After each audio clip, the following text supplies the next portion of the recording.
BNP chairman Tarique Rahman বলেছেন, ক্ষমতায় গেলে কর্মসংস্থান না হওয়া পর্যন্ত বেকারদের বিশেষ ভাতা দেওয়া হবে। নারীদের এগিয়ে নিতে নীতি নির্ধারণের ক্ষেত্রে অন্তর্ভুক্তি বাড়ানোর পাশাপাশি কর্মক্ষেত্র নিশ্চিত করা হবে নারীদের সুরক্ষা। নারীদের অর্থনৈতিকভাবে স্বাবলম্বী করতে ফ্যামিলি কার্ডের আওতায় আনা হবে। ক্ষমতা এলে সংবিধানে আল্লাহর উপর বিশ্বাস এবং আস্থাকে পুনর্স্থাপন করার কথাও বলেন তিনি। সোমবার বিটিভিতে দেয়া নির্বাচনী ভাষণে এসব কথা বলেন তারেক রহমান। সময়ের সাথে সাথে অর্থনীতির নানা খাত বাড়লেও দেশের অর্থনীতি এখনো মূলত কৃষি নির্ভর। বিএনপি বিশ্বাস করে কৃষকের স্বার্থ রক্ষার অর্থ দেশের স্বার্থ রক্ষা। এজন্যই আমরা বলি, বাঁচলে কৃষক বাঁচবে দেশ।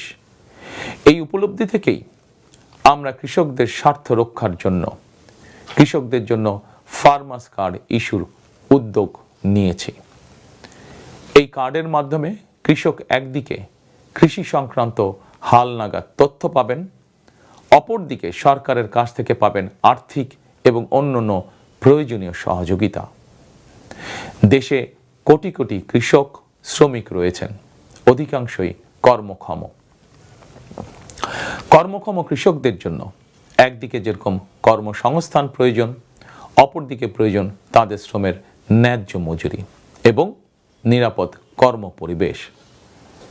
আমরা মনে করি কর্মক্ষম এই জনশক্তির শ্রমই হতে পারে বাংলাদেশকে পুনরায় স্বনির্ভর ও সমৃদ্ধ বাংলাদেশে রূপান্তরের চাবিকাঠি। এ কারণেই আমরা বলি, করব কাজ, গড়ব দেশ, সবার আগে বাংলাদেশ। তাই আমরা আমাদের কর্ম পরিকল্পনায় কৃষকদের স্বার্থ রক্ষায় সর্বাধিক গুরুত্ব দিয়েছি।